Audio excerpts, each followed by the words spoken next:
Hello, I'm Tony Robinson. Welcome to Wrestling with the Big One. 2,000 years ago, Jesus of Nazareth was wrestling with the big spiritual issues of his day. He offered people solutions to the problems that they faced, and he did so by telling them stories.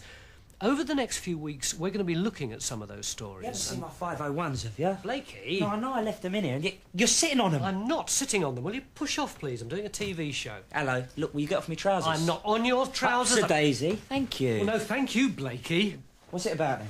What's what about? This TV programme. It's about the parables of Jesus. Oh, wow. A Sunday morning programme about the parables. I can hardly wait. I bet I know how it'll start. You do not? I bet I do. You'll start by asking whether they have any relevance today, which is a load of cobblers, because you wouldn't be doing the programme unless you thought they had. Then the screen will go all wobbly, and you'll cut to some beautiful shot of Israel or Palestine or whatever it's called, looking like some swanky ad for the Middle East Tourist Board. Blakey, you are so arrogant. I'm not arrogant, I'm just honest. Did you nick them off the garage forecourt? Can I get on now, please? I'd turn over if I were you, mate. Scooby-Doo's on the other side. Look, push off, will you, Blakey? This is going to be a decent programme. Just leave them alone, all right? Lout. Just watch it. So, the parables of Jesus. Over the next few weeks, we're going to be asking if they have any relevance today. Told ya. Shut up! And whether they offer a template for how we might conduct our everyday lives. Today, we're going to be looking at the parable of the Good Samaritan. It's wobbling. It's not wobbling. It's wobbling. It's definitely wobbling. Blakey, that is not a wobble. That is a ripple effect. It's about a million times more dramatic than a wobble. It's obvious. That's a tenner, you owe. Oh, look, I told you. It's an advert, isn't it? Come to sunny Nazareth. It's the Judean desert, actually. Same thing. This is the territory these stories were set in, Blakey. It's important. Yeah, it's lovely. I bet we get some plinky-plonky music next. What do you mean? Oh, you know. Something a bit exotic. Bit of Fry's Turkish Delight. Oh, dead relevant, that is. Now, look, that is the Jericho Road. That is the actual road Jesus was actually talking about in the Good Samaritan. So when does the voiceover start? What voiceover? Some poncy actor reading a bit from the Bible in a posh voice. It'll be that bloke from Jewel in the Crown, I bet. Or the wet one from Jesus of Nazareth. A certain man went down from Jerusalem to Jericho and fell among thieves. That's 20 quid. Which stripped him of his raiment and wounded him and departed, leaving him half dead. And by chance there came a certain priest that way. Boo, here come the baddies. Shut up. And when he saw him, he passed by on the other side.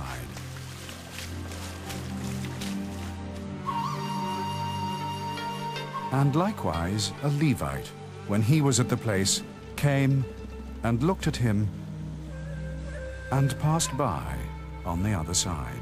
Yeah. Then the old Samaritan turned up, slung him on the back of the donkey and rescued him. Thank you and good night. Right, Scooby-Doo time now. Hang on, we haven't sorted out what it means. Of course we have. Religious guys are two-faced jerks. They can't even be bothered to give some poor punter a bit of first aid. I could have told you that. I don't need a flipping TV programme to explain it to me. Just get that Levite back, will you? Me? All right. Levite! And the priest. Oi! Vicar!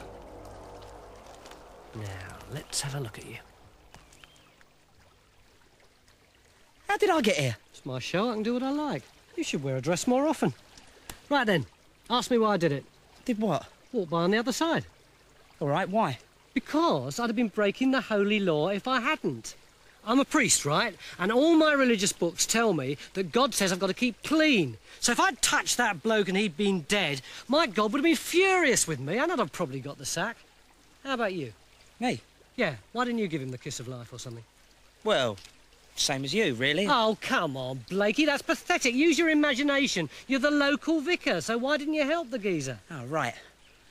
Well, I had this round table meeting, see? We're organising a pro-celebrity golf match for Help the Aged, and if I don't get there, a lot of very plucky senior citizens could end up without their special Christmas hamper. Exactly, so your Levite wasn't such a bad bloke after all, was he? No, I mean, at least he stopped and had a look. It was better than your bloke. All right, don't get competitive.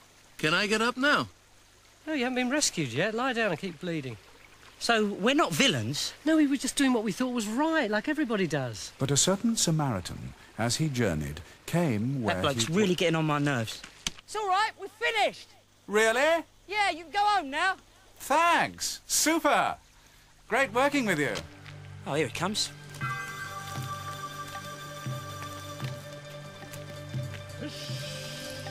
Right, I'll do it. What, you know this story? Of course I do.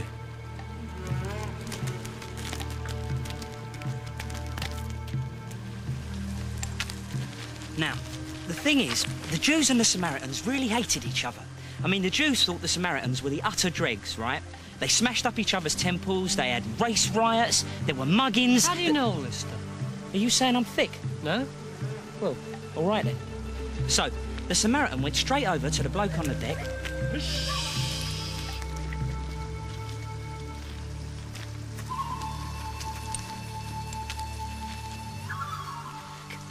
Did the old St John's ambulance bit, slung him on the back of the donkey, took him to Holiday Inn and paid his bill. Then he toddled off.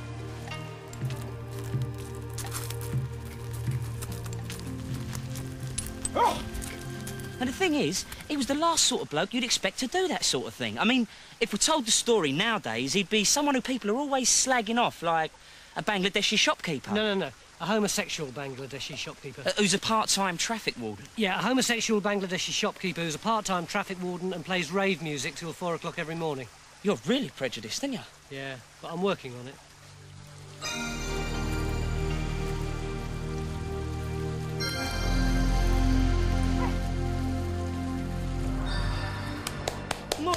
More! That bloke who played the Levite was a bit good, Yeah, wasn't all he? right, we haven't finished yet. The thing is, why did Jesus tell that story in the first place? Because the kids in the back of his car were getting bored. Oh, come on. No, he was being hassled by some religious blokes, right? That's right, and one of them It's said... all right, I know this. Do you? Yeah. One of them said, Jesus, you say we're supposed to love our neighbour as ourselves. So, who is my neighbour? Right, so who was the bloke's neighbour? Well, it's obvious, isn't it? Sammy Samaritan. Yeah, but the thing was, the other blokes, the priest and the Levite, weren't villains, were they? They were just uptight. They were just stuck in their own religion and their own little rules and their own image of themselves. Jesus was saying, if you really want to be a good neighbour, then you've got to forget all that stuff. Yeah, like, forget about being on your best behaviour and being respectable. That's right. And forget about doing things the way you've always done them. Exactly. Loosen up. You got it. A bit like I'm making you do in this programme. Yeah, if you like, yeah. So, I'd better stay and help out, hadn't I? That isn't really what I meant. Well, no, it's all right, no problem. I'm doing you a favour, really. What am I for? So, from me, Bill Blake, and from him, the straight one, it's goodbye for this week. And next week, we'll be looking at... what? The parable of the jumped-up flatmate? There isn't one. Isn't there? See you next week. Goodbye. I'm getting the hang of this presenting, like, aren't I?